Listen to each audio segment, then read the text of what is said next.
utilizing social media and all the online platforms, whatever it happens to be, to cultivate great relationships where you're able to create that environment where you can provide exceptional value to others, and in return you're going to do very well as a result. John David Mann, my awesome co-author of the Go-Giver series, we always say that money is simply an echo of value. It's the thunder to value's lightning. Welcome to the Making Sales Social podcast, featuring the top voices in sales and marketing. Join hosts Bryn Tillman and Bill McCormick as they discuss the best tips and strategies they are teaching their clients so you can leverage them for your own virtual and social selling. Here are your hosts, Bryn Tillman and Bill McCormick.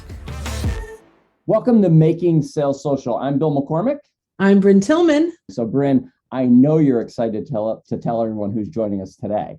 This is like we in the green room in the discussion before we talked a little bit about bucket lists. This has got to be like in my top 10 professional bucket lists of all times.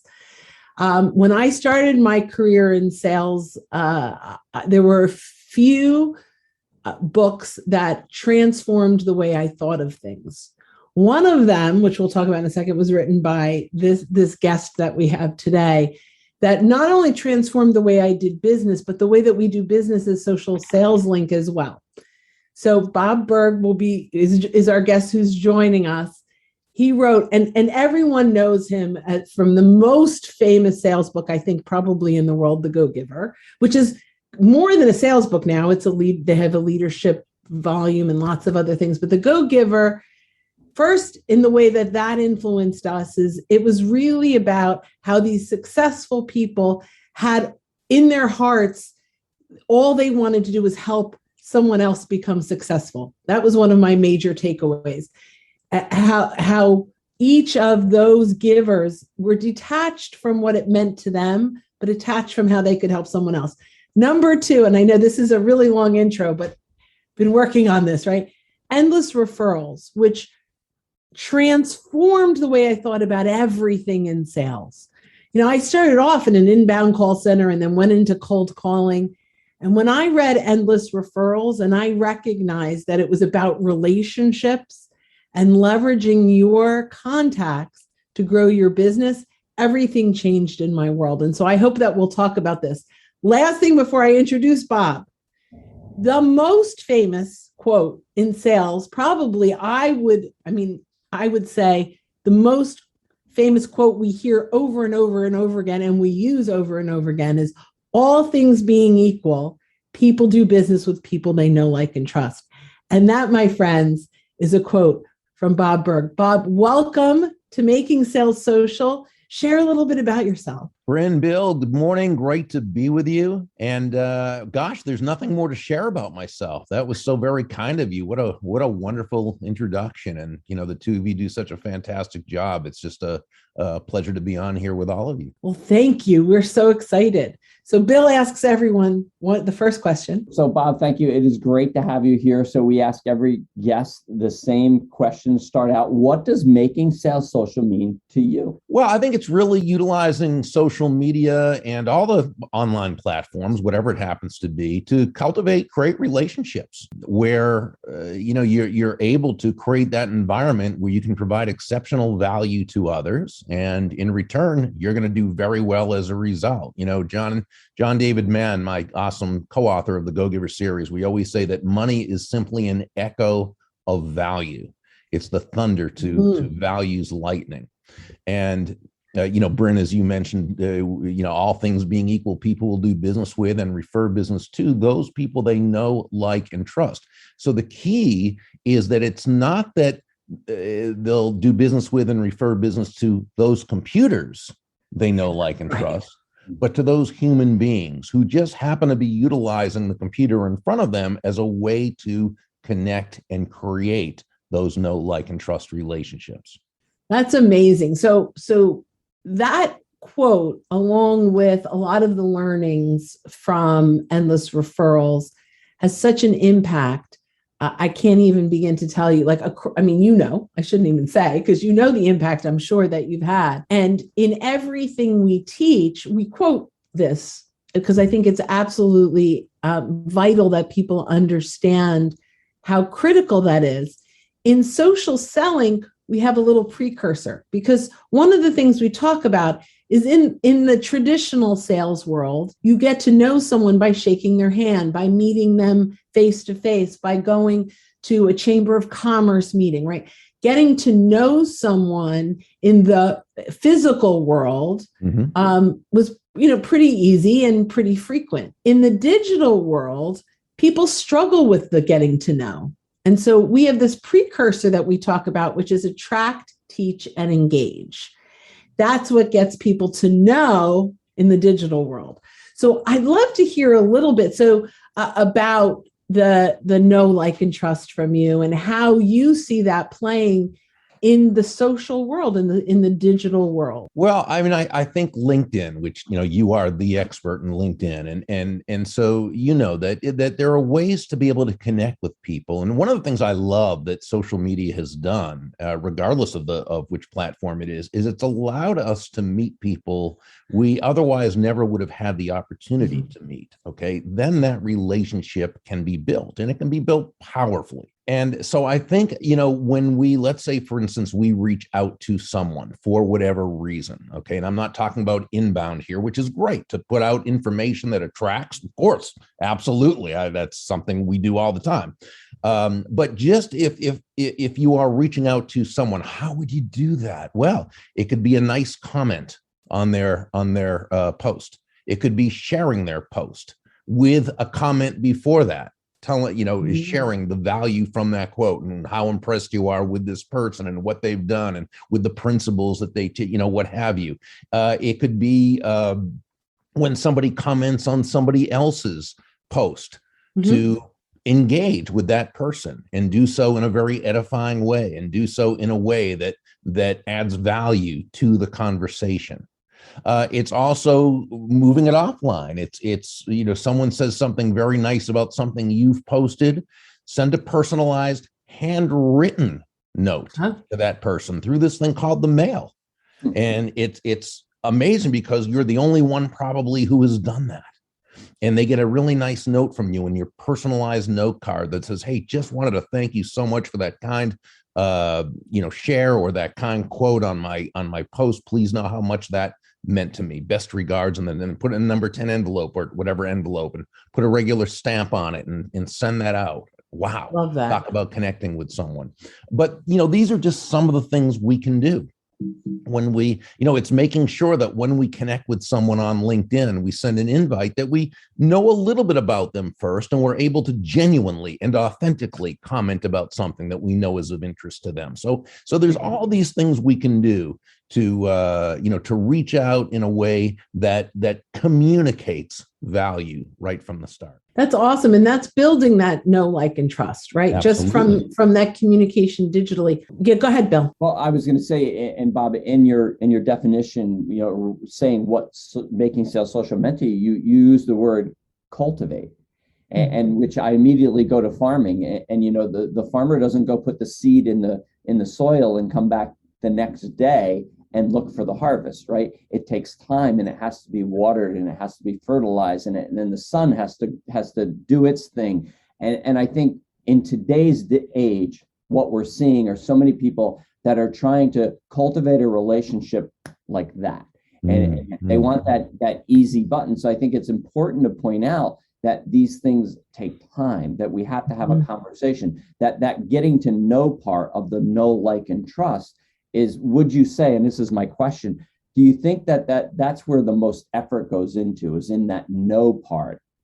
Because that kind of is the first domino that knocks over the other two of like and trust. I think you make a great point there that, the know certainly sets up for the like and trust.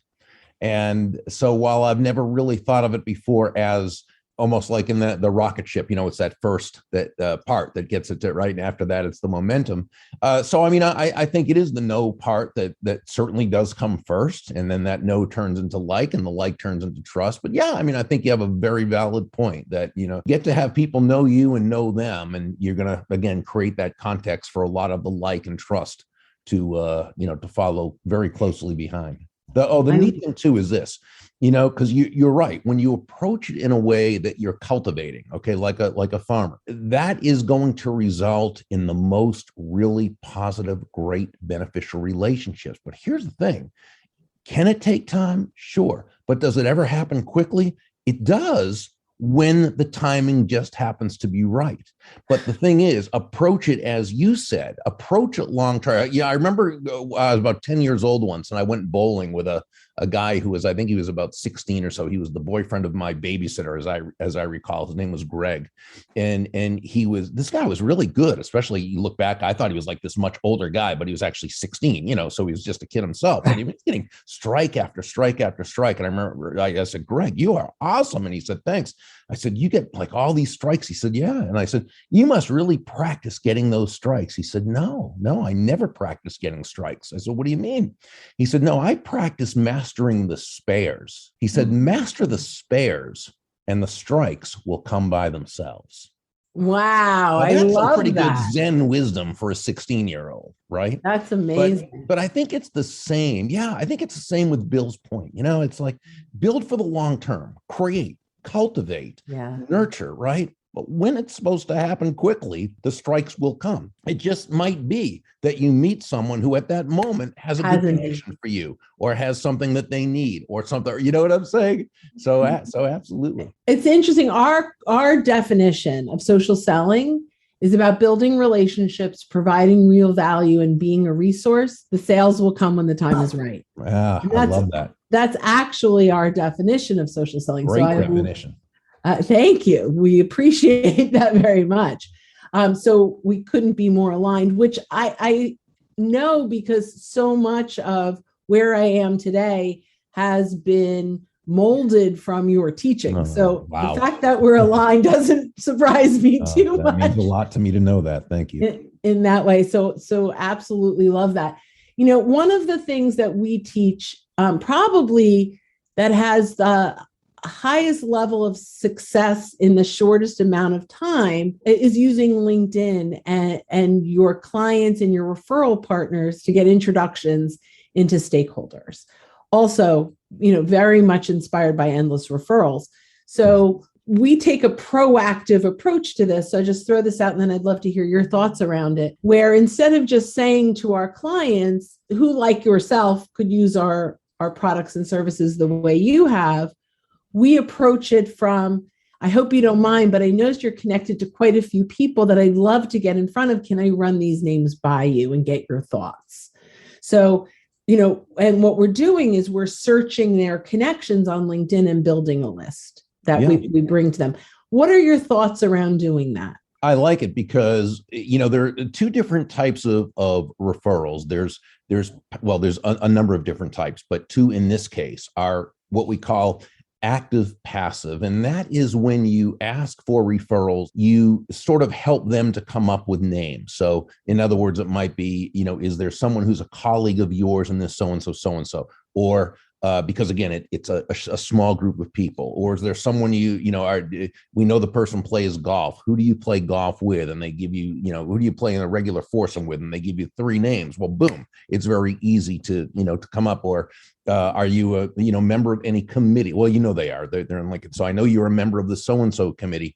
They're on the board of directors. How many people serve on the board with you? Well, there's myself and 5 others. Well, from those 5, who do you, which ones do you feel would be? So that's active passive. You're actively asking, but it's passive in terms of they're the ones who are going to name the names that they would provide. Now, another way to do it is active, and that is to actually know in advance who you would like to meet and ask if they would be comfortable making an introduction. What I like to do is always frame it in such a way that they know that there's no pressure There's Yes. no obligation. And, I often say, only if you would feel comfortable doing this, if you don't, if you don't feel there would be any issue in terms of your relationship with that person, Right. if you feel comfortable with this, I would love an introduction, what have you. And I find when we do it this way, when we give someone the out or back door, they feel a lot more comfortable because first, autonomy is very important. People don't want to feel like they're cornered into doing something, but it's their choice. Also, they then understand that you respect the process and that you're not going to make that other person in any way, and that it's going to be a bad reflection on them. That brings me so much joy. And one of the things that we do is we say to them, hey, I notice you're connected to quite a few people. Can I run these names by you? We're not saying, can you introduce me to these people? Right. I'd love your insights around these folks. And that naturally turns into a conversation around, is this someone, they have, we worked together for 25 years. He's fabulous.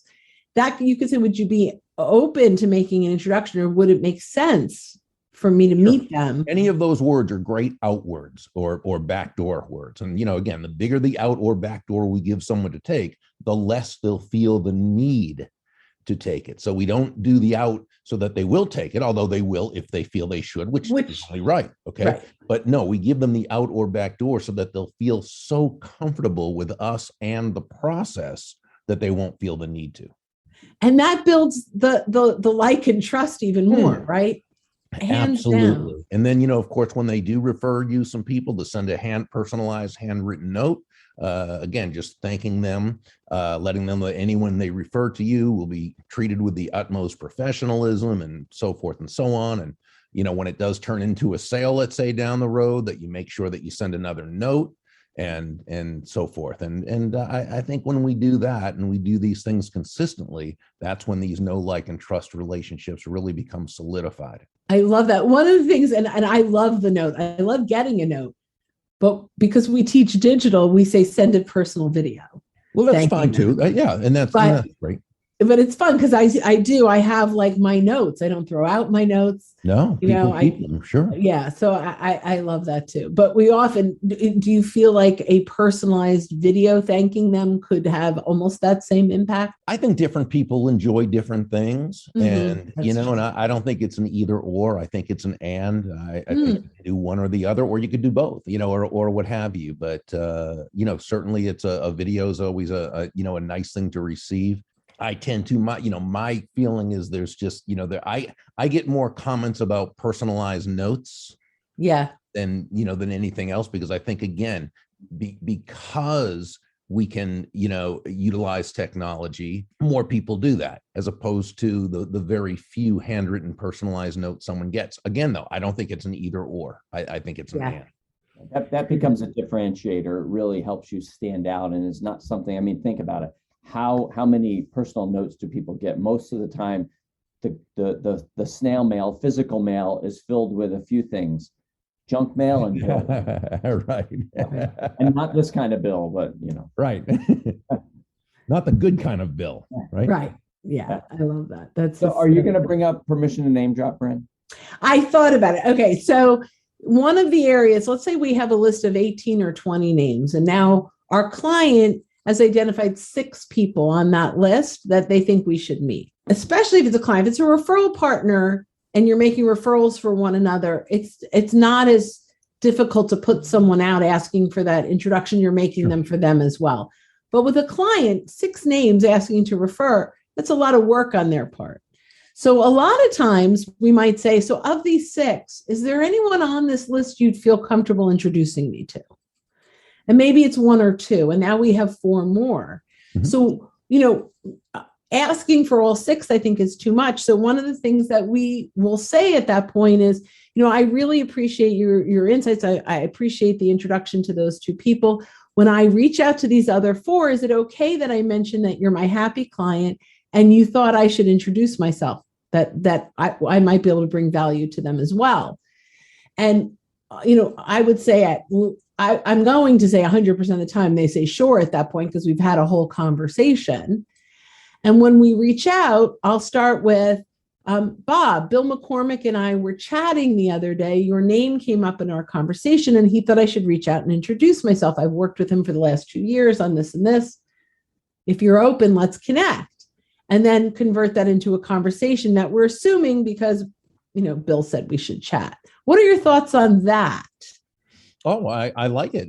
It's I think that the person referring you probably expects that you would use their name anyway, because they wouldn't have referred you if they didn't. But I think it's always nice to ask them. And then, yes, I think it always is to drop the name. That's, one thing it's a very similar open to when people receive referrals and then they're calling the person on the phone and they say, my name is so-and-so. We've never met, but I believe Janet Thompson.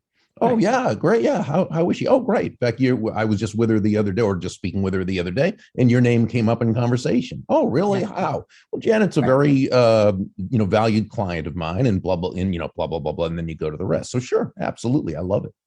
Yeah. What we found with permission and name drop, there are certain people that are networkers, or I came out of a BNI background. There are people there that, if you've asked for a referral and they say they're going to make the introduction, it's done. And then there are other people that they say they're going to do it and it's not going to happen. You just know it. They're just not that type. Either they're too busy or they're not familiar in what Bryn's speaking is specifically. A lot of times clients, they just don't know how to do it. And so what we found is permission and name drop, we kind of keep control of the referral, and we can then approach it on our terms. But yet we still have that trust, and we're still coming in at that higher level of credibility. So I think for our listeners, that permission name dropper is a great way if you're not familiar or you're not comfortable asking people to make introductions, but to still be able to do it. Well, it's a great point. And I'm often asked by people, Bob, when people give you referrals, would you rather them call the prospect, or would you rather, call or contact them yourself? And I say, this is one of the few times where I will provide an absolute definite answer. And that answer is, it depends. I was hoping that's what you were going to say. I was getting worried. And really, here's the thing. All things being equal, I would actually rather make the call. Because while our customer knows enough to buy the product from us or to be comfortable with us, they don't know how to sell it.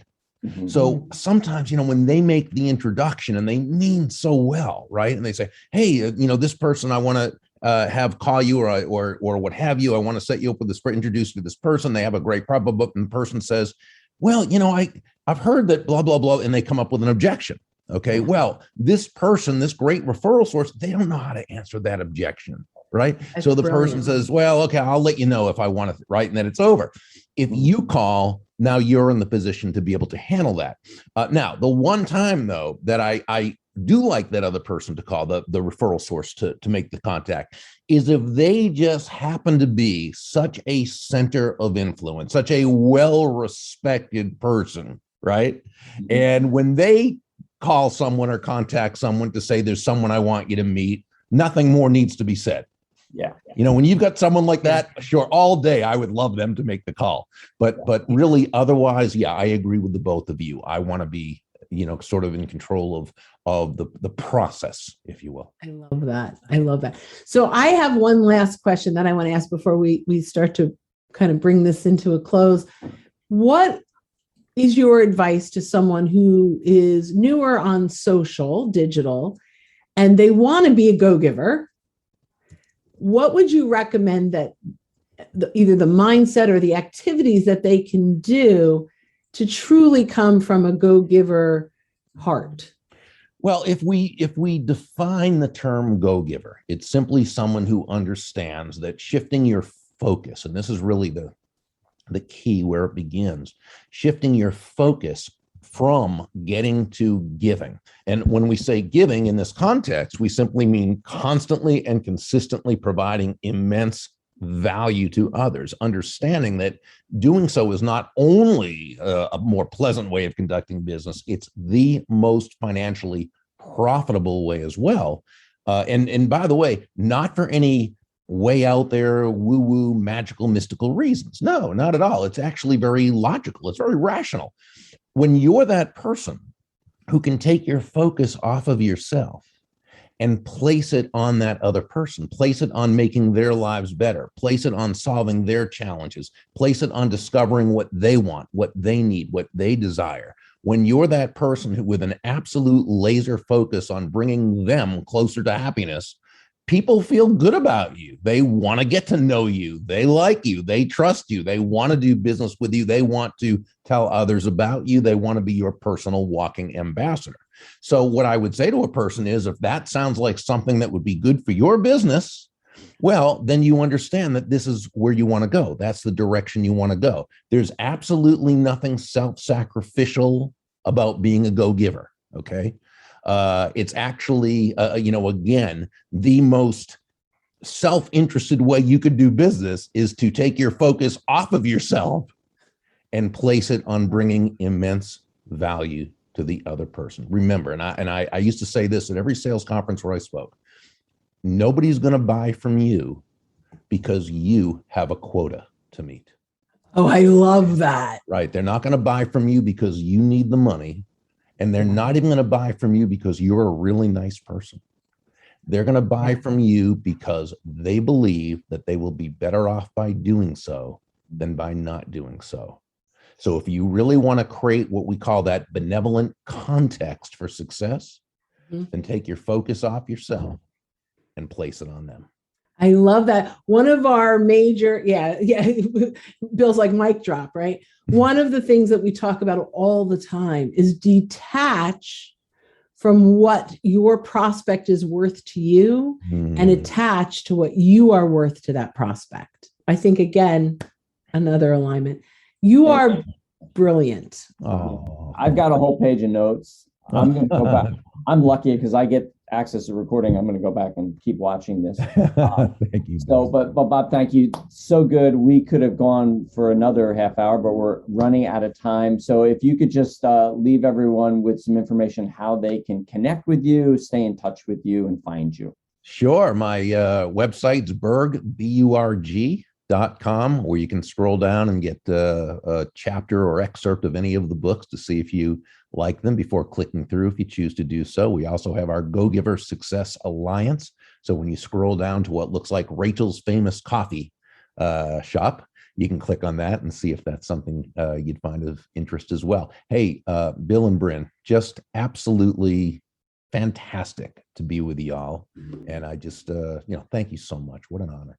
The honor is ours. This is amazing. I mean, my heart's racing. So I'm so excited. So good. So thank you all for listening. We'll put all that contact information in the show notes. And until we're with you next time, don't forget this week as you're out and about, make your sales social. Bye-bye, everyone. Bye, guys.